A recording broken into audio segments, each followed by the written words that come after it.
They tried to drug me at 2 a.m. in my own house. I was wide awake, thank God. I hadn't been sleeping well for weeks, and that night I was sitting up in bed, reading an old gardening catalog, when I heard the soft creak of the back door. That door was never quiet. George used to say he'd fix it one day, but he never did, and now I was glad. I turned off the bedside lamp and sat in the dark, my ears sharp.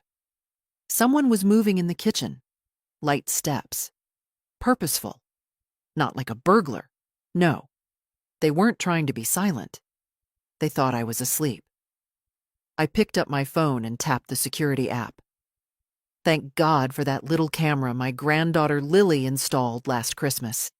A gift she insisted on setting up herself. Just so I can check in on you, Nana. The screen lit up. The hallway camera showed 2 figures. My grandson Caleb and a woman in scrubs. A nurse. My heart didn't beat faster. Not yet. I watched as they moved toward my room. The woman was holding something small. A syringe. I knew then they were going to drug me. Probably just enough to make me loopy. Enough to get my signature on something. Caleb whispered, "She's usually out by now. Just a small dose, okay? We just need her to sign it tonight. I've got the documents ready." I froze. Not in fear. In fury. They weren't even hiding it anymore. I lay back on the bed, eyes closed, heart slow. Pretending.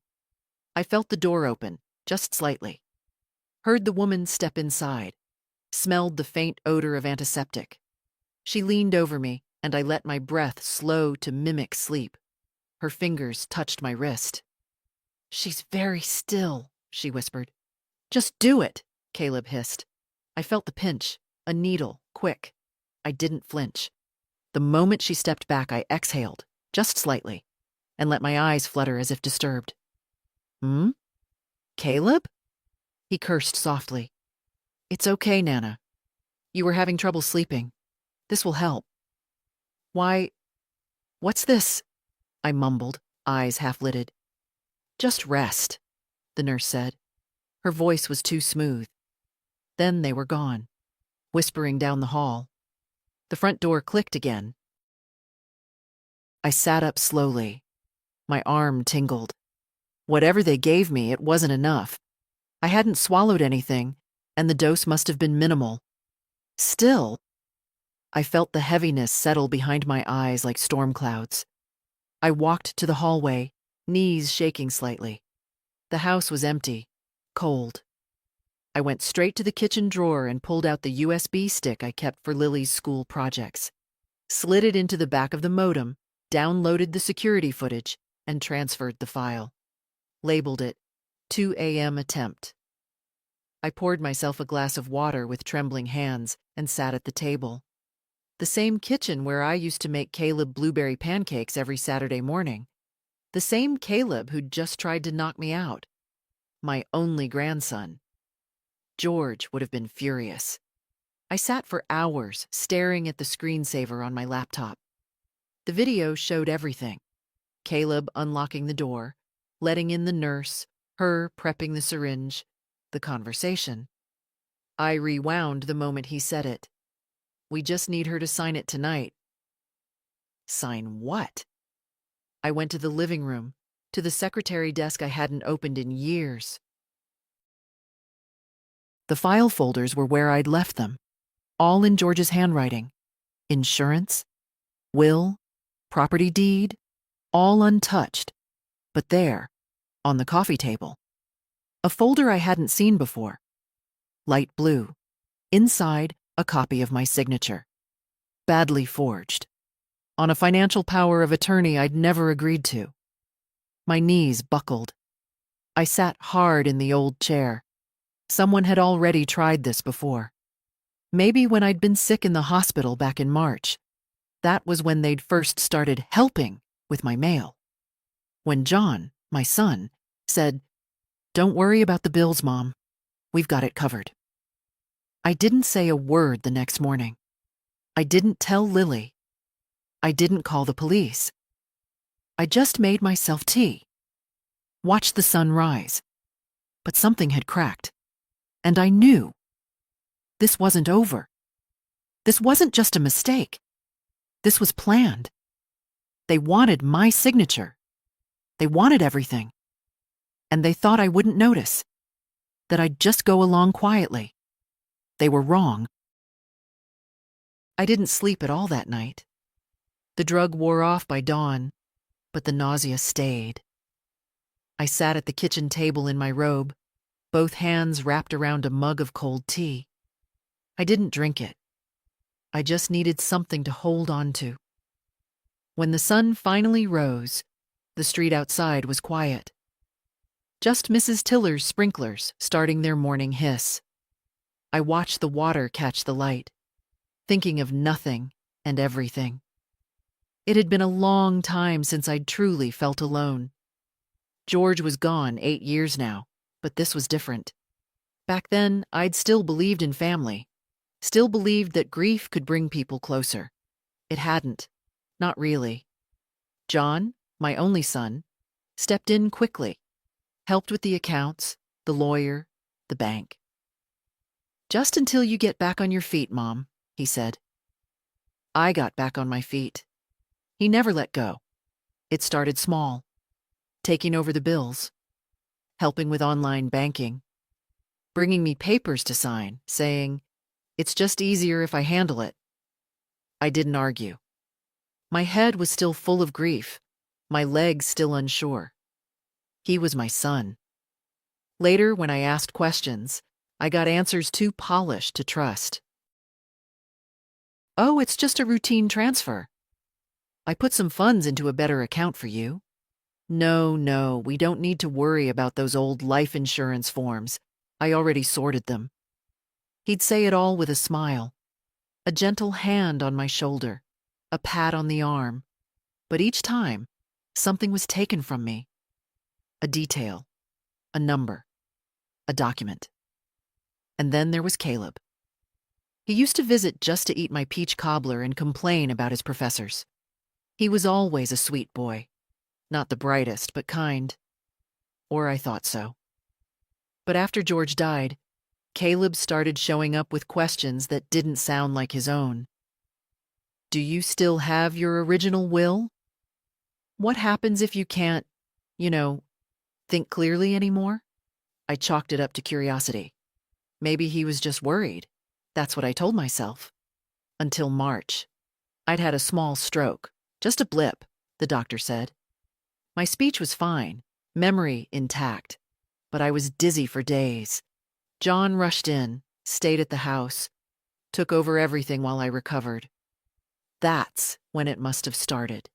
Because when I came home from the hospital, I couldn't find my birth certificate, my property deed. The lockbox key was missing. John said, "You probably misplaced them. I'll help you look." But I never saw those papers again. And now, last night, a nurse and a syringe and a whispered plan to get her signature. They weren't waiting anymore. Whatever they'd started in March, they wanted to finish now. I opened the blue folder again. That false signature. A printed date, April 12th. I was still in recovery then. The form gave full financial power of attorney to John R. Jensen, effective immediately, no cosigner, no medical validation, no witness. But there was one problem. My signature. It wasn't mine. They needed a real one. They'd tried to trick me, then forge me, then drug me, all to get my hand on a page. I sat for a long time, looking at the signature. The loops were wrong. The J curved backward, something I'd never done. They'd tried to copy it from an old check, probably, but they didn't know what mattered. Not the shape of the letters, but the pressure, the movement, the moment. They didn't know me at all. At 10 a.m., the phone rang. Caller ID, John. I didn't pick up. I let it ring and watched the screen fade to black. A minute later, A text arrived. "Hi, Mom. Just checking in. Hope you're feeling better this morning. Caleb said you were a little confused last night. Want me to bring over some groceries later?" Confused. That word. It landed like a slap. They were setting the stage. Next would come the whispering to neighbors. Then a doctor's visit I didn't ask for. Then maybe a nice, assisted living facility they'd researched on my behalf. I put the phone face down. Enough. By noon, I was dressed and standing at the front window, watching the wind shift the trees. I didn't have a grand plan yet, but I had one thing. Time. Time and my mind. Both still mine. I took the USB stick and slipped it into the pocket of my coat. Then I picked up the phone and called someone I hadn't spoken to in years. "Wesley Atwood's office," the secretary answered. "How may I direct your call?" "Tell him Louise Jensen's calling," I said calmly. "His wife's high school history teacher. He'll remember." A pause, then a warm voice. "Mrs. Jensen, it's been, 15 years? Are you all right?" "I need a private legal consultation," I said. "Immediately. And Wesley, make sure there are no records released to anyone. Not even my son, especially not my son." He was silent for a moment. Then, "Come in at 2 p.m., my office. I'll close the door." I hung up, exhaled, and looked around my quiet house. I'd raised a child in these rooms, baked birthday cakes, held George's hand during storms. Now, the battle for my life and my dignity would start here. And I wasn't going down easy. By 1:30, I was in the car. It took me a minute to remember how the seatbelt clipped. I hadn't driven since last Thanksgiving. John said it was too risky for me, insisted I let Caleb chauffeur me around. But I'd kept the Camry in good shape, had the oil changed every 6 months just out of stubbornness. I turned the key. It started on the first try. Wesley's office was across town, in one of those glass and stone buildings with names like Heritage Park Professional Center. It looked like the kind of place where young men wore fitted suits and spoke in curated tones. Wesley had been a decent kid in school, a bit too proud, but clever. His wife, Janine, had once cried in my classroom because her best friend spread a rumor about her at prom. I still remembered comforting her in the hallway. He came out to meet me himself. "Mrs. Jensen," he said, extending a hand. "You look remarkably well." "I was drugged last night," I replied. "I'm not in the mood for small talk." He blinked, then nodded. "Understood. Let's go inside." His office smelled like leather and carpet cleaner. There were certificates on the wall, a framed photo of his kids in Halloween costumes, a wooden desk too large for its purpose. He shut the door behind us, then gestured to the chair opposite his. "You said something about a legal matter involving your son?" "I said I was drugged," I corrected. "In my own home, at 2 a.m. I have video proof. Do you want to see it?" He paused. "Yes." I pulled the USB from my purse and handed it to him. While he inserted it into his laptop, I stared at the bookshelf behind him. Mostly law books, a few biographies. One of the spines was crooked. The video played. He watched without interrupting. Caleb's voice. The nurse's hands. My limp body under the blanket. The whispered words. "Just a small dose. Get her to sign." Wesley leaned back in his chair. "That," he said, "is serious." I folded my hands in my lap. They want control of my finances, my house, my life. My son's been moving toward this for months, maybe years. I allowed it because I didn't want to believe he could be capable of this. But now I have no illusions. He looked at me carefully. "Do you believe you're in immediate danger?" I shook my head. "Not physical danger, but I know the type of danger that wears a friendly face. I've seen it in the classroom. I've seen it in hospital waiting rooms. It's the kind that smiles while it erases you. He nodded slowly. Okay. First, we revoke any power of attorney you may have signed, valid or otherwise. Then we secure your financial accounts. Then we make copies of that video. Several. One goes in a legal lockbox under my name, one with a trusted party, one in my vault. I leaned forward. They've already forged one signature. They're trying to create a paper trail that makes me look incompetent. If I disappear tomorrow, they'll say I was delusional, that I forgot things, that I was confused, and everyone will believe them. Then we make sure there's a record, he said, starting today. He typed as we spoke. Quick, precise movements. Do you have access to your accounts? I used to. My online login doesn't work anymore. John said the bank must have updated their system. I'll file an inquiry. We'll flag any irregular transactions. And I'll request an injunction against all financial activity from your son. Effective immediately. I looked down at my hands. They were spotted and dry, skin thinning with age. But they were steady. Wesley, I said quietly, if anything happens to me, if I fall or collapse, or if someone finds me unresponsive, don't trust it. His fingers stopped on the keyboard. You think they might try again. I think I stopped being a mother to them a long time ago, I said. Now I'm just an obstacle. There was a silence. He clicked something, then turned the screen toward me. This is your revocation of power of attorney. I'll file it today. John Jensen will be notified formally. He'll lose all access unless you give explicit consent, in writing, with 2 witnesses. Good, I said. He opened a folder. And I'll prepare a document declaring you fully competent to manage your affairs. Signed by me, dated and sealed. I signed everything. My hand didn't shake once. Afterwards, he leaned back and exhaled. May I ask something? Personal? Yes. Why now? Why not months ago? You're sharp. You must have seen it coming. I smiled faintly. Because hope dies slow, Wesley. You raise someone, hold their hand when they're little, give them everything. You don't wake up one day ready to believe they'd steal from you. Not until they put a needle in your arm. He didn't say anything to that. As I stood to leave, I looked out his office window. A family walked across the parking lot.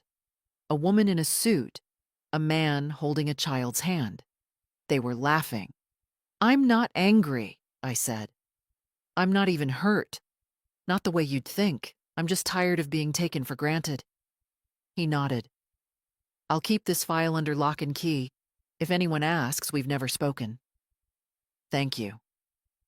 By the time I stepped back into the sunlight, I felt taller, not younger, not safer, but whole. I still had work to do. I wasn't finished yet. I stopped by the bank on my way home. Same branch I'd used since 1976. Back then it was called First Mutual, and the manager knew every client's name by heart. These days, it had a sleeker name, Horizon Financial, and a lot more marble floors. But I recognized one face behind the glass. Mrs. Jensen? The teller squinted, then smiled. Oh my goodness, I haven't seen you in a while. It's Carol. I used to help you with your safety deposit box. I nodded. Yes, I'm here to speak with a manager. Today. Of course. She lowered her voice, sensing the urgency. Give me a moment. I didn't sit. I stood near the window watching cars move through the lot. The people passing by were younger than me, faster. But none of them had lived as much life as I had. I reminded myself of that. The door opened. A young man in a navy blazer stepped out. Mrs. Jensen? I'm Michael Hartley, Account Services Manager. Come with me, please. His office was small, efficient, impersonal. He offered me water. I declined. I need a full printout of every transaction made from my accounts in the last 6 months, I said, placing my ID on the desk. I also need to know who has access, and I want that access revoked today. He blinked. Of course.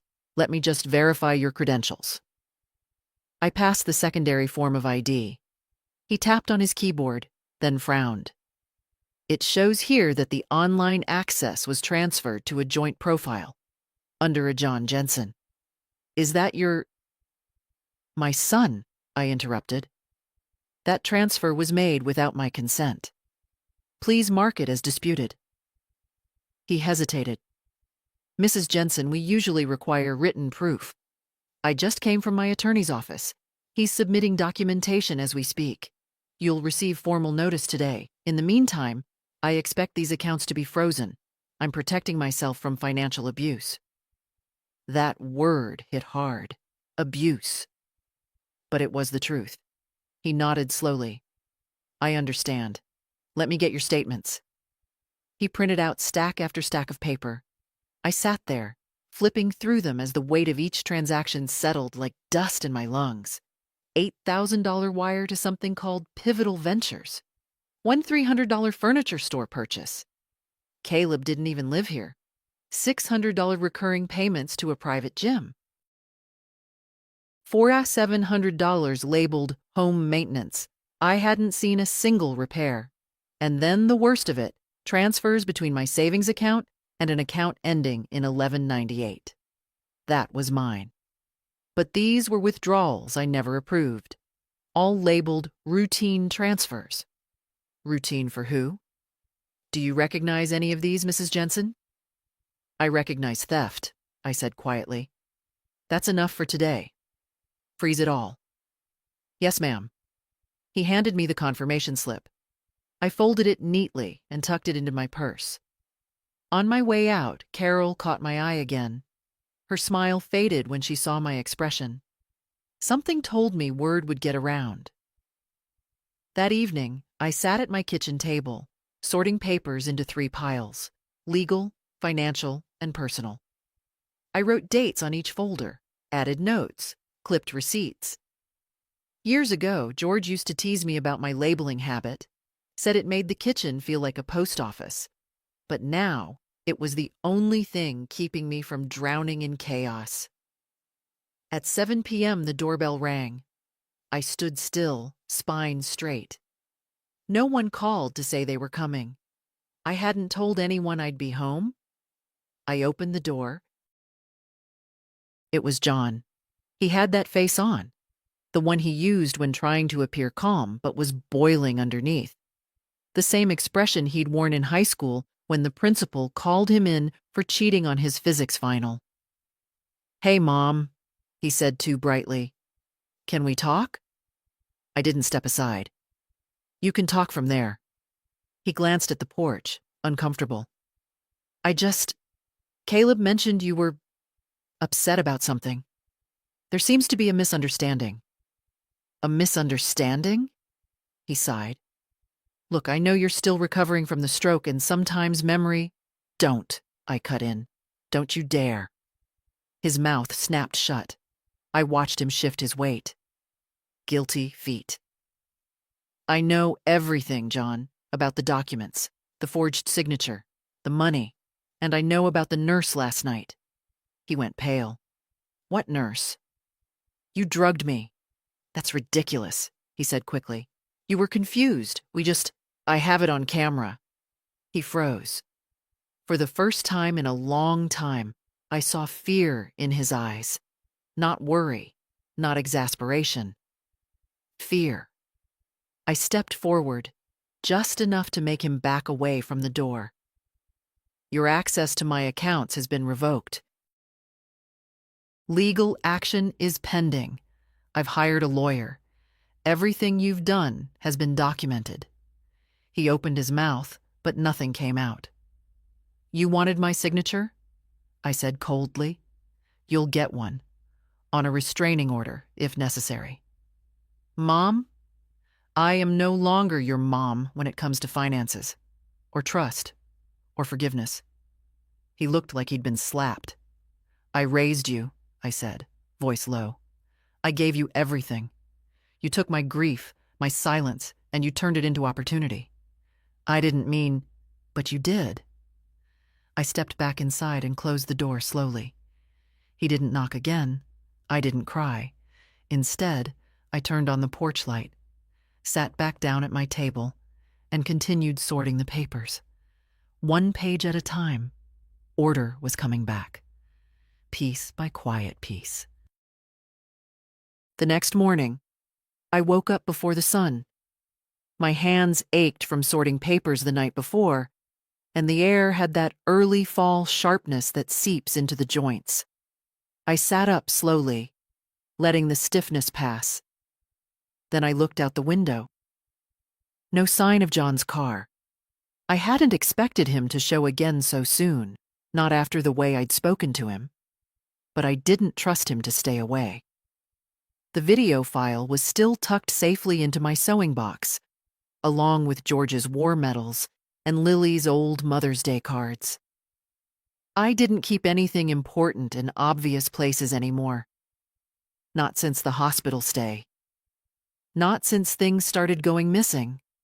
A bond certificate here, a notepad there. I made myself tea and watched the steam rise from the cup. Then I reached for the old landline phone on the counter. Not the cell. The landline. The number no one but Lily still used. I dialed her. "Hi, Nana." Her voice was sleepy but cheerful. "I'm not calling to chat, sweetheart," I said gently. "I need to ask a favor, a big one. Anything. I need you to meet me at the library this afternoon. No questions right now. Bring your laptop, and if anyone asks, you're just helping me check email." There was a pause, but Lily wasn't the kind to pry. "Okay. 3 o'clock? Sharp." I hung up and stood for a moment, watching the phone in my hand. I hated dragging her into this, but she was the only one I trusted. The only one who never asked me to sign anything, never treated me like I was fragile or confused. She just loved me. Purely. Quietly. At 3 o'clock sharp, we met at the library. I chose the corner computer desk, the one near the stacks of old town records. Fewer people passed through there, and it gave us some privacy. Lily arrived in a windbreaker, carrying a battered messenger bag and a look of quiet concern. "You okay?"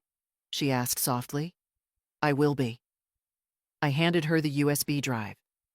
"Can you upload this video somewhere safe, somewhere password protected, off-site, and then send a copy to this email address?" I handed her a note with Wesley's encrypted legal inbox. She didn't ask what was on the video, just nodded and got to work. That's the thing about women like us. We don't need all the details to know when something matters. As she typed, I pulled out a small notebook and wrote the names of the companies listed on my account statements, the ones John had been siphoning money to. "I want to know what these are," I said. "If they're real, if they're registered under Caleb's name, if they even exist. You want me to research them? Quietly, discreetly. Don't use your personal email. Don't let your parents know." She didn't flinch. "Nana," she said, closing the laptop. "Whatever this is, I'm in. And I think I've known something wasn't right for a long time." I looked at her then. Properly looked. She had her mother's chin, but my eyes, sharp and steady. Maybe I hadn't lost everything after all. We spent another hour digging through websites. Most of the companies were shell names, addresses that didn't exist, businesses with no phone number. A few were linked to Caleb's old college roommate. One was registered out of state. They were trying to clean the money. Slowly, quietly, bit by bit. We saved every screenshot. By the time I left the library, the sky had clouded over. The wind had picked up. I felt stronger. but the kind of strong that comes after bracing against a storm. That evening, around 7 p.m., Caleb knocked on the door. I didn't answer at first, just watched him through the peephole. He had a small bouquet in his hand. Grocery store flowers, the kind with too much cellophane and not enough heart. I opened the door a crack. "Hi, Nana," he said, smile too wide. "Can we talk?" "About what?" He looked surprised. "About everything. I know things have gotten a little weird and I wanted to clear the air." I didn't move. "I brought flowers," he added, lifting the bouquet as if it proved sincerity. "I'm allergic," I lied, then stepped out onto the porch, closing the door behind me. He looked startled. "Don't take this the wrong way," I said, voice even. "But I've spoken to my lawyer. I've seen the documents. I know what you tried to do." His face changed then, just for a flicker. Not shame. Annoyance. Like a child caught sneaking candy. "Nana, come on," he said, with a practiced chuckle. "You've been under a lot of stress lately. Maybe things got misinterpreted." "Do you know what a felony is, Caleb?" I asked quietly. "Do you know how many years it carries for financial fraud and medical impersonation?" He blinked. "Wait, what?" "I have the footage. Of you and the nurse. I have witnesses, backups, a legal file. This isn't going to disappear." He looked around, suddenly nervous. "Can we not do this outside?" "We're not doing anything. I'm making a choice. From now on, you're not welcome on my property. If you come back uninvited, I'll file a police report. If you contact me again, I'll forward everything to the authorities." His jaw tightened. "You don't mean that," he said. "You love me." I looked him dead in the eye. I did. But love doesn't survive betrayal, Caleb. It just turns quiet. Then I stepped back inside and locked the door. Sunday dinner had always been a Jensen tradition. Roast chicken, mashed potatoes, too much wine, too many opinions. George used to say it was the only time the family remembered how to speak without shouting. So when John called, from a new number, like I wouldn't recognize his voice, and said, "We'd love to have you for dinner tonight, Mom," I didn't answer right away. He waited, then added, "Just the family. Nothing formal. Caleb wants to apologize. We all do." I let a silence stretch just long enough to sting. "I'll be there at 6, I said. "Don't wait for me." I wore a soft gray sweater and my old brooch, the one George bought in Asheville for our 30th. A quiet reminder of who I was before I became just Mom or the problem. I didn't wear anything too nice. They'd expect that. I wanted to look just tired enough to be underestimated.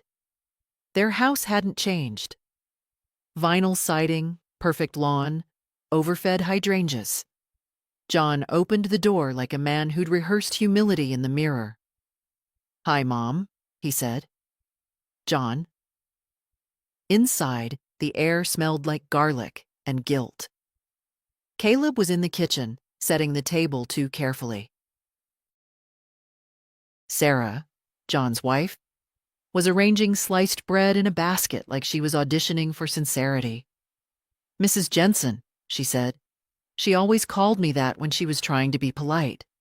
The rest of the time she said, "Your mother," like it tasted bad. "Sarah," I nodded. Dinner was roasted pork, not chicken. They never got the details right anymore. Conversation tiptoed around real topics.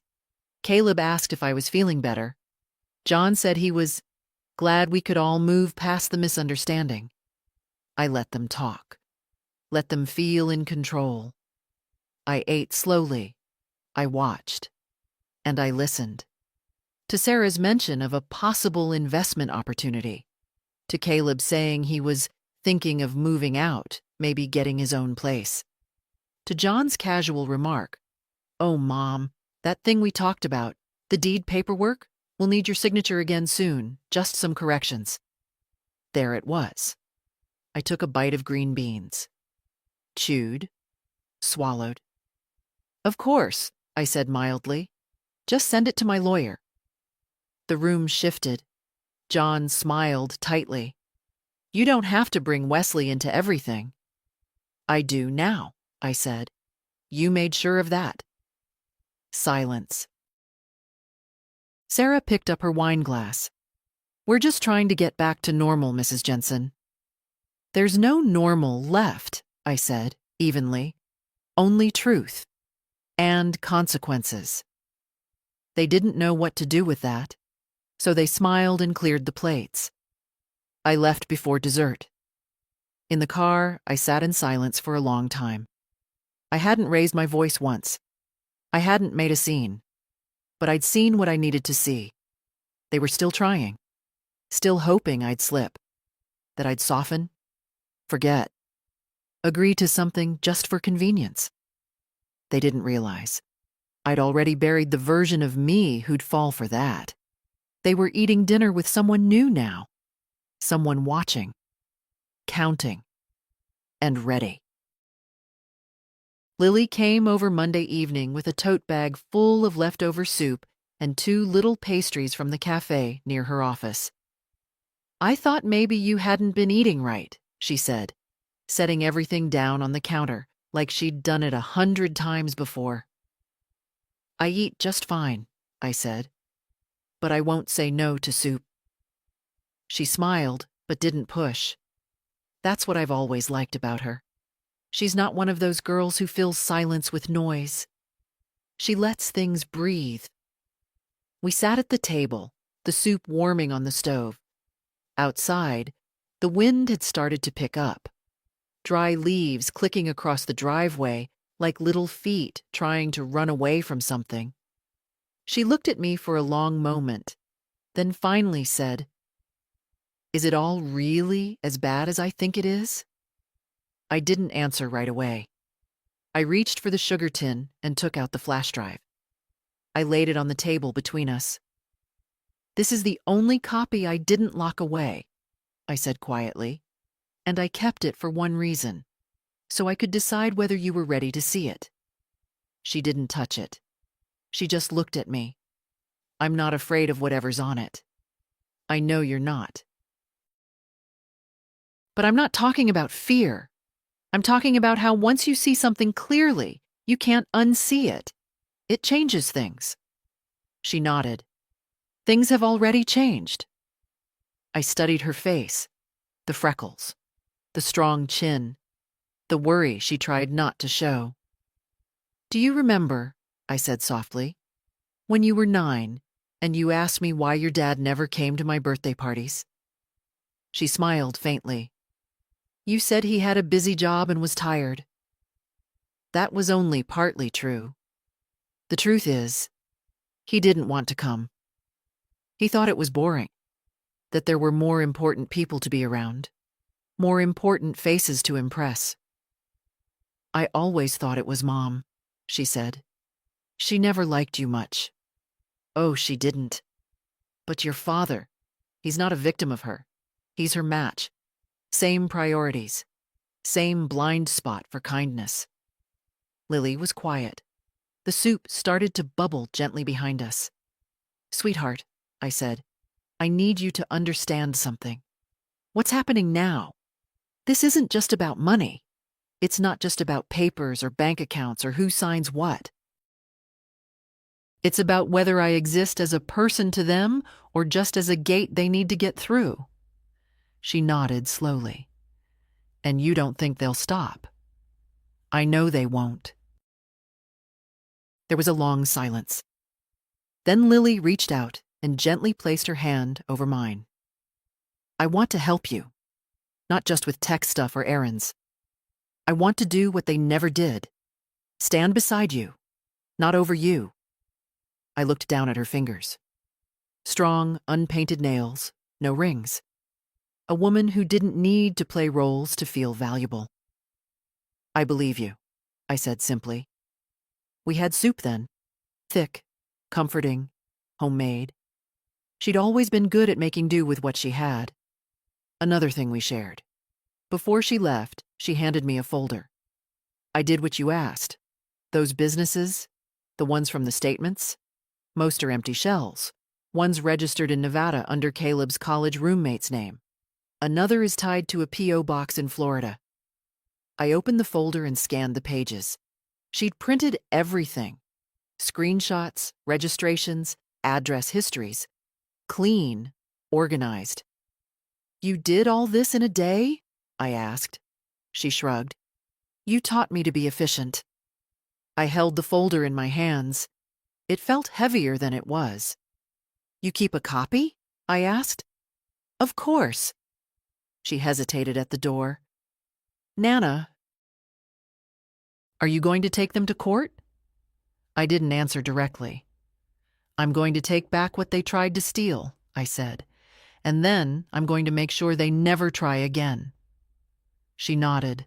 No shock. No hesitation. And that's when I knew I wasn't alone in this anymore.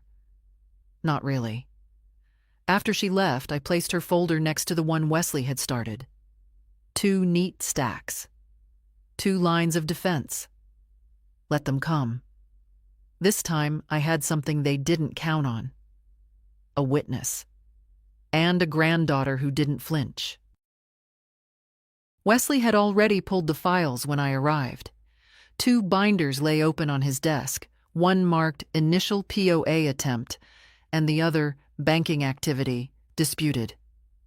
He didn't offer coffee this time, just gestured for me to sit. I took the liberty of requesting certified copies of every document your son submitted under your name, he said, flipping a page toward me. This is the original power of attorney you signed in March, during your recovery. I scanned the signature. It was mine, yes. But the text was different from what I remembered. There was a clause buried halfway down the second page. May act independently without further consultation, including financial instruments, property transactions, and fiduciary reallocation. I didn't read that, I said. John told me it was just to help pay hospital bills. He didn't lie, Wesley said. He just didn't say everything. He turned the page. And this, he added, tapping a copy underneath, was filed 2 weeks later. Look closely. Another power of attorney. Different date. But the signature was mine. Except it wasn't. The L sloped wrong. The S leaned too far left.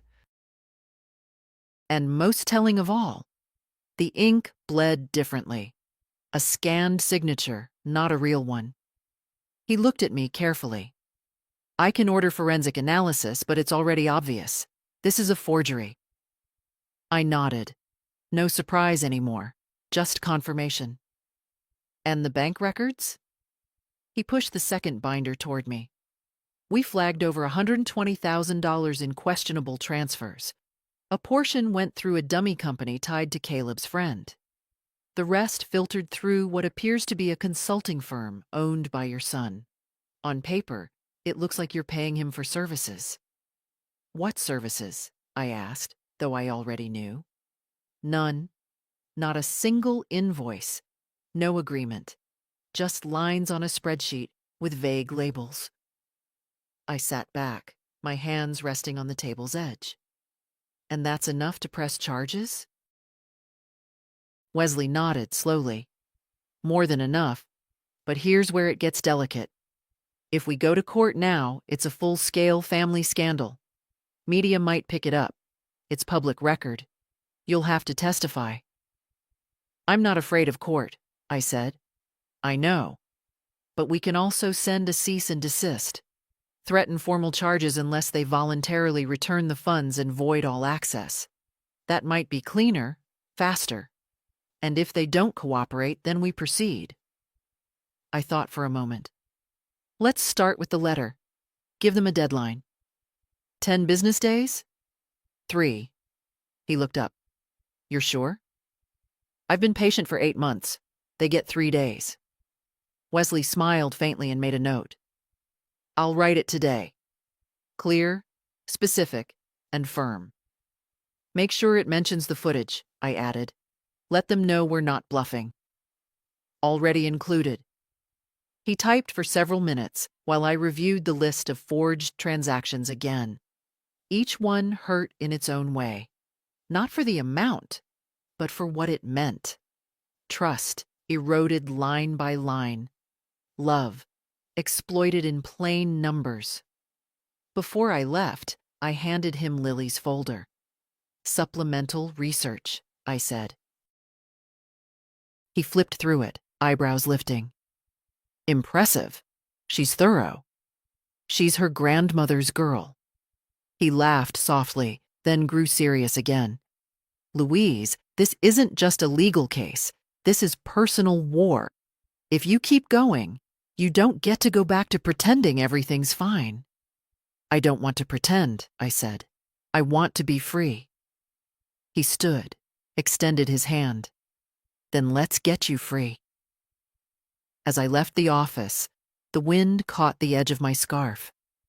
I let it blow for a moment, feeling the air on my face. I wasn't tired. I wasn't afraid. I was just getting started. On Wednesday morning, I called John. The tone was different this time. Lighter, almost casual. I knew how to soften my voice just enough. I'd been a teacher for 34 years.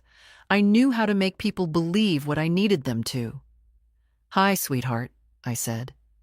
I've been thinking, maybe I was too harsh the other night. A pause. Then, Mom? I'd like to talk. Just us. You, Caleb, me. No lawyers. Another pause. He was weighing it. Of course, he said. That sounds good. Maybe we can clear the air. I think that would be nice. Come by tomorrow around 6. I'll make coffee. He agreed too fast. They thought I was coming back to the fold, that I'd blinked, that the threat had passed. And so they said yes, to coffee, to peace, to one more chance to wrap their hands around what was left of me. But I wasn't offering peace. I was offering a mirror. The next day, I prepared like I used to for parent-teacher conferences. Clean table, 2 chairs across from mine, a notepad. The coffee brewed, not too strong. The front door unlocked. At exactly 5:56, they pulled into the driveway. Caleb looked nervous. John looked polished. He always dressed the part when he thought negotiation was coming. Hi, Mom, he said, stepping inside like he owned the air. Thanks for inviting us. Caleb mumbled hello. He didn't meet my eyes. We sat. I poured coffee. Then I placed the envelope in the center of the table. Plain, manila, sealed. John looked at it. What's that? Everything, I said. Every document, every screenshot, every bank record, and a printed transcript of what the security camera caught on Saturday night. His smile twitched. Mom, I'm not asking questions, I said evenly. I'm giving answers. You have 3 days to return every cent. 3 days to sign the withdrawal of any claims, rights, or permissions tied to my property or finances. Caleb shifted in his seat. We never. You did, I said. You know it. I know it. And now my lawyer knows it. John's mask slipped for a second. Just a flicker. Something sour curling at the edge of his mouth. This isn't necessary, he said quietly. We're family. Exactly. And that's the only reason I haven't taken this straight to court. Caleb looked like he wanted to sink into the floor. I continued, voice steady. I have 3 signed affidavits. One from my attorney, one from a bank officer, one from a neighbor who saw the nurse enter and leave. I've documented everything. The next step is entirely up to you. John sat back, staring at me like he didn't recognize the woman in front of him. "I don't know what happened to you," he said, "but this is ugly." "No," I said. "This is honest. You just don't like how it looks in daylight." They left 10 minutes later. No yelling, no tears, no apologies, just silence and a closing door. As I stood in the hallway after they'd gone, I felt no triumph, only quiet.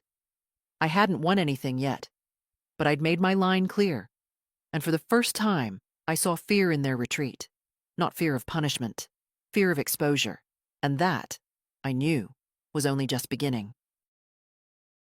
They came back the next night, this time without coffee, without masks. No pretense. It was 8:17 when the knock came. Firm, not frantic. I was already dressed. Slacks, cardigan, slippers. Nothing dramatic. I didn't need drama. I needed truth. I opened the door and let them in. John didn't bother with small talk. "We need to discuss what you're doing." "What I'm doing," I repeated, closing the door behind them. "Yes, you're threatening your own family. Over misunderstandings. Over paperwork. And you've got Lily involved now, which, frankly, is out of line." I walked past him, into the living room, and sat. They followed. Caleb stayed near the doorway, arms crossed, chewing at his thumbnail. "You have until Friday," I said, "to comply." John's voice dropped into that low, measured tone he used when cornered. "You're not thinking clearly. You've let lawyers and paranoia poison everything. But if you keep pushing this, it will get ugly." "There it is," I said. "The first threat." "It's not a threat, Mom. It's reality. You want to drag your family through court? Let reporters dig through every file? Let the church know you're suing your own son? Do you really think I care what the church thinks?" He flinched. I let the silence linger. "You stole from me," I said flatly. "You forged my signature. You hired a nurse to sedate me in the middle of the night. And now you want me to pretend it never happened." John's voice cracked. "We were trying to help you. You were vulnerable. You weren't thinking clearly." "I was thinking clearly enough to install cameras," I said. He stared at me, jaw clenched. "I've reviewed every minute of that footage," I continued. "Every whispered word, every lie. The law doesn't care how gently you steal. It's still theft." Caleb finally spoke. "I didn't know she was going to use a needle. I thought it was just like melatonin or something." "You thought," I said, turning toward him, "that I wouldn't wake up, that I'd sign whatever you put in front of me, that I was too old to matter." He didn't answer. John exhaled hard and leaned forward. "If you take this to court, you lose us. You lose everything." I smiled. Not out of cruelty, but clarity. "I already lost you. The minute you saw my life as a ledger." He stood. "I'll fight this." "You already did," I said. "And you lost.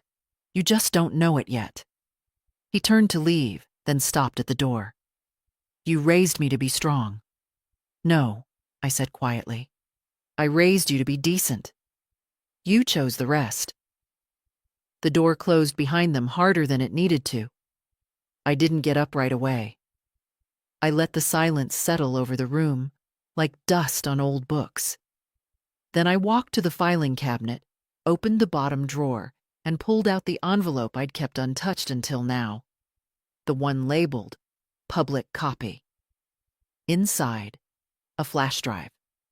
A signed letter from Wesley confirming the validity of the footage. A printed timeline of transactions and forged documents. A letter addressed, "To be released in the event of harm or incapacitation." I placed it by the front door. I wasn't just preparing anymore. I was declaring. The envelope came on Thursday morning. No return address, No stamp. Just slid under my door like a note in a high school locker. Pale cream paper, folded neatly. The handwriting too careful to be casual. I opened it with the letter opener George gave me on our 5th anniversary. The blade was still sharp. Inside were 2 short lines. Be careful who you trust. Accidents happen. I read it once, then again. Then I put it in a plastic sleeve, marked the date and time, and placed it into the evidence binder. Now half full and growing heavier each week. I didn't feel afraid. I felt insulted. They were running out of moves, and sloppy fear always comes before real mistakes. At 10:12 a.m., Wesley called. I received 2 calls this morning, one from a journalist with the county paper asking if I represent you, and one from an insurance investigator requesting a copy of your durable medical directive. My what? Exactly, he said. They're casting lines, seeing if you've been declared incompetent. If they can spin this another way. Let them try. They will, he said, but they won't get far.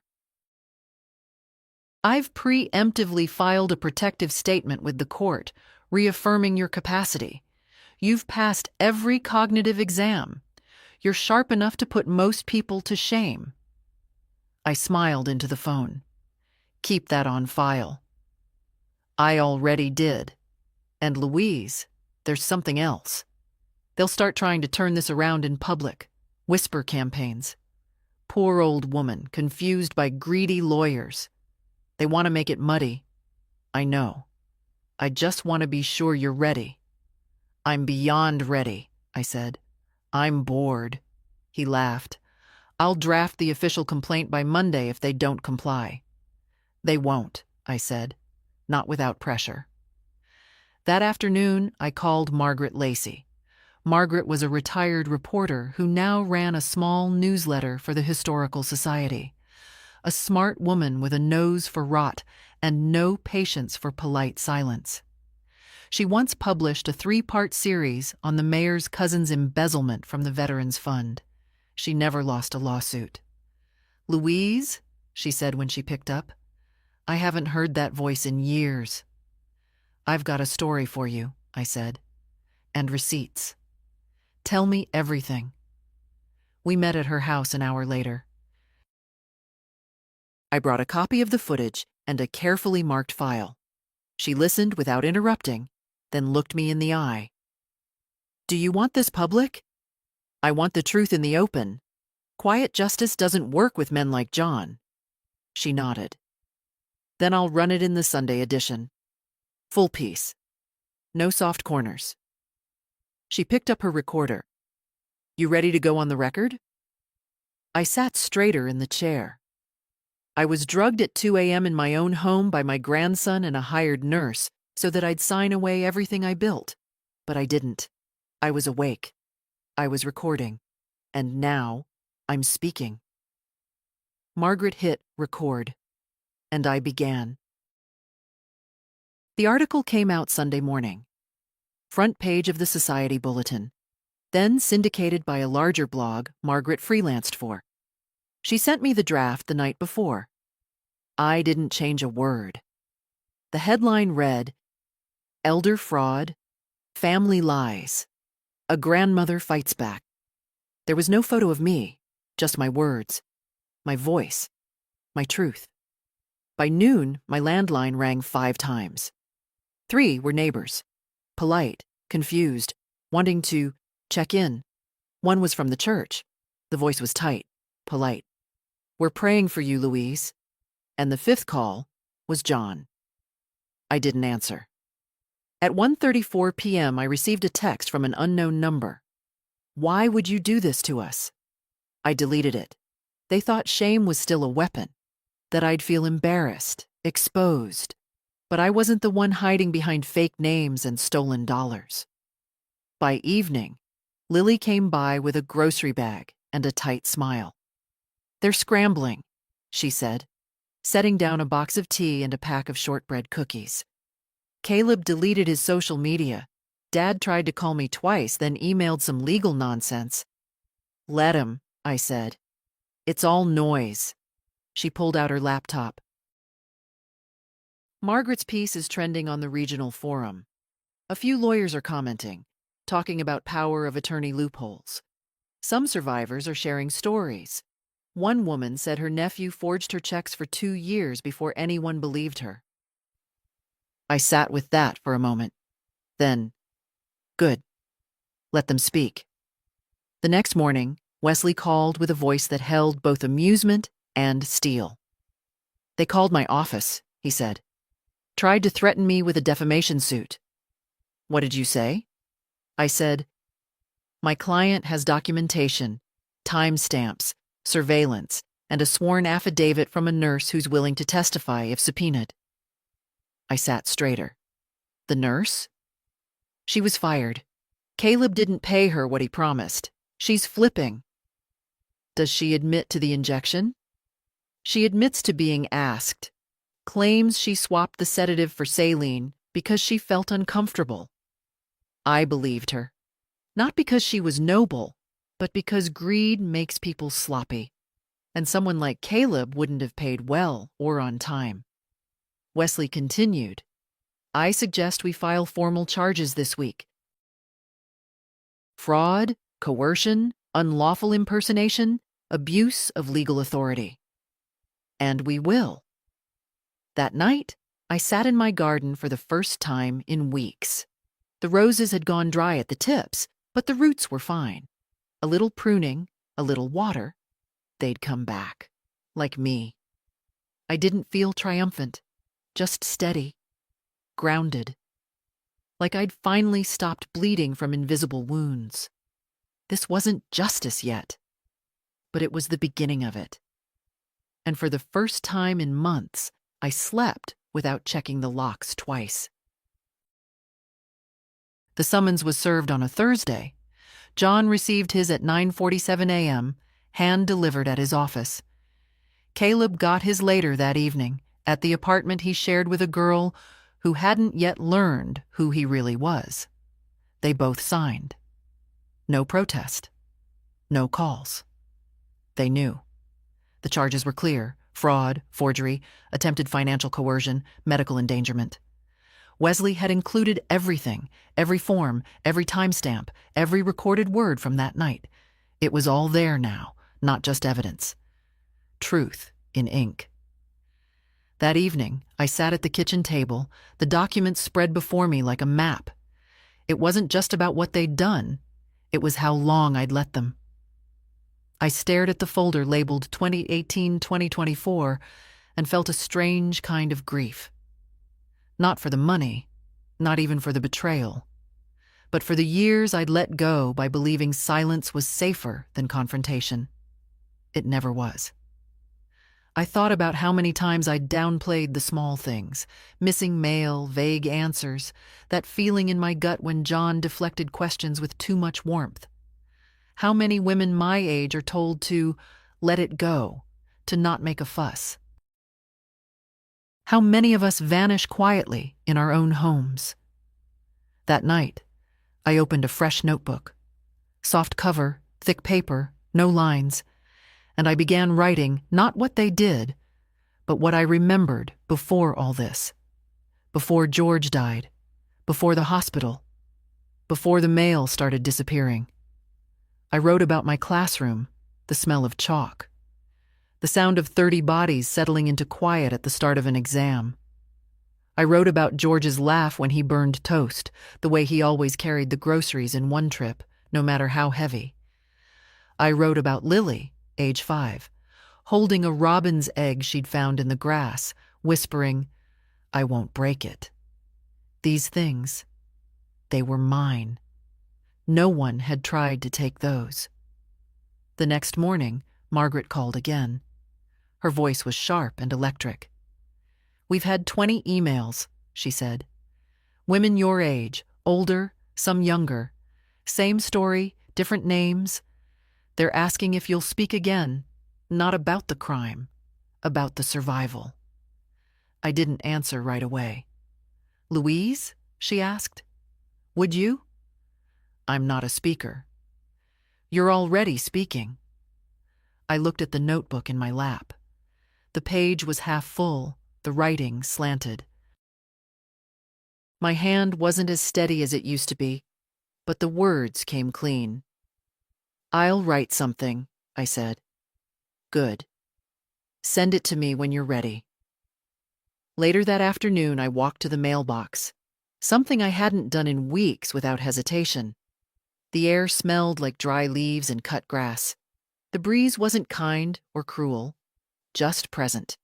Inside the box, a grocery flyer, a coupon for roofing, and a single white envelope with no return address. I opened it. Inside was a check. From John. The amount, the exact sum that had been taken. No note, just a payment. A weak apology in the shape of numbers. I held it in my hand, then brought it inside and set it on the table without looking at it again. I didn't need their money. I needed them to know they didn't own me anymore.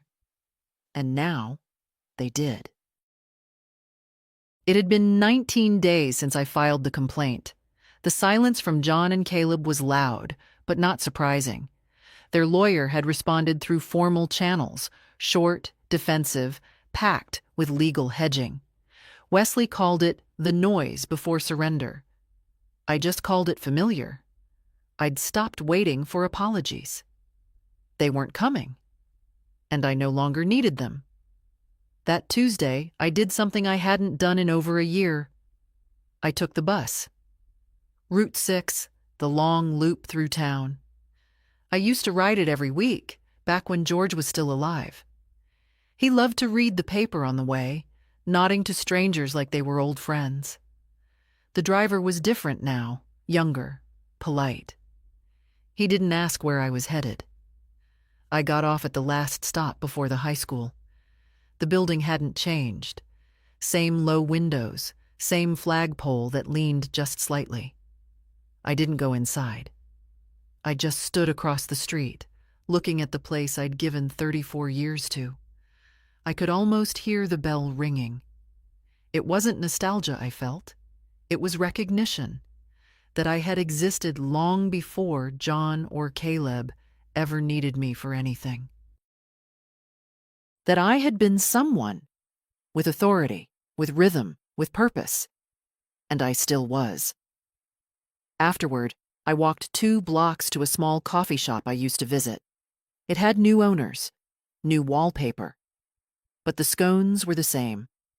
I ordered one, sat by the window, and opened my notebook. There was no anger in the pages now, no strategy, just pieces of me returned. I wrote, "There is a loneliness that comes not from being forgotten, but from being misunderstood by people who once loved you. It is a colder kind of silence, but it is also survivable." I closed the book and watched the street. Young mothers pushing strollers, teenagers kicking pebbles, a man in a suit on his phone. I wasn't part of their world anymore, not the way I used to be, but I didn't feel invisible. I felt untethered and oddly free. When I got home, I found a letter in the mailbox. This one had a return address from the district attorney's office. It confirmed what Wesley had already hinted. A formal investigation into financial abuse of vulnerable adults had been opened, with my case cited as the catalyst, not just for prosecution, for reform, policy reviews, banking oversight. My name wouldn't be in the headlines, but it would be in the records. I placed the letter in my keep drawer, right beside the deed to my house, the real one, the one I'd kept in a different place, far from their hands. At dusk, Lily came by. No questions. She just sat with me on the porch, legs tucked under her, sipping iced tea. "I read your piece in Margaret's follow-up," she said after a while. "It made me cry. But not for the reason you think." "Why then?" "Because I realized I've been afraid of becoming invisible too. And now I know what to do if someone tries." I reached for her hand. She didn't flinch. The sun dipped low, turning the trees to gold. And for the first time in years, I didn't brace myself for what would come next. Because whatever it was, I'd meet it as myself, whole, seen, and free. I didn't go to court, not because I changed my mind, but because they did. On the 19th day, Wesley called. "They've signed," he said. "Full restitution. Formal surrender of financial control. A statement of wrongdoing, sealed but admissible. You'll never hear from them again unless you want to." I sat at the table with a piece of toast in my hand, uneaten. The radio played something soft and instrumental behind me. "What happens now?" I asked. He paused. "Now you live." And so I did. It didn't happen all at once. Healing rarely does. The mail still made me pause some days. A knock at the door still made my breath hitch. But the fear wasn't sharp anymore. It was dull, fading. I took walks again. I called old friends. I answered the phone without scanning the number first. One evening, I opened the letter John had sent with the restitution check. I hadn't read it before. Just 3 lines. "I'm sorry for what I did. I'm sorry for what I became. I don't expect you to forgive me." I folded it neatly and placed it with the others. Not out of sentiment, but as a record. The truth deserves a spine. Caleb never wrote. That didn't surprise me. His silence was the truest thing he ever gave me. Lily came often. We didn't talk about the case much anymore. It had become background. Instead, we talked about her work, her writing, her future. Sometimes she asked about mine. "You ever think about leaving the house?" she asked one afternoon. "Traveling?"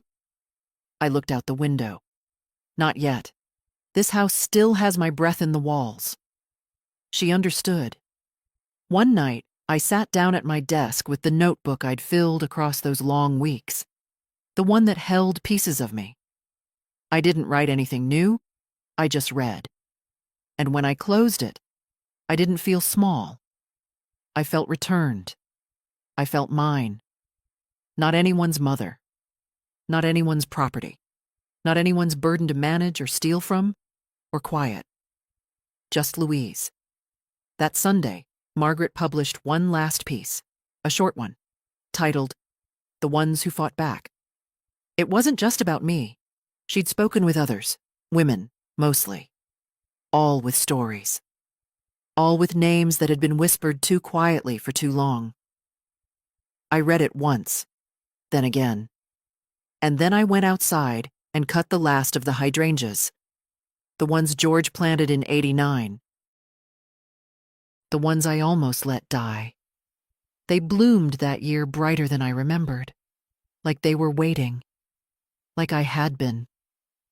And if you've read this far, if you've ever felt erased, ignored, or made small by people who claim to love you, then let this be your reminder. You are not weak. You are not alone.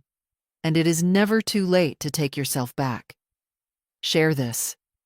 Save this. Let someone else remember who they are.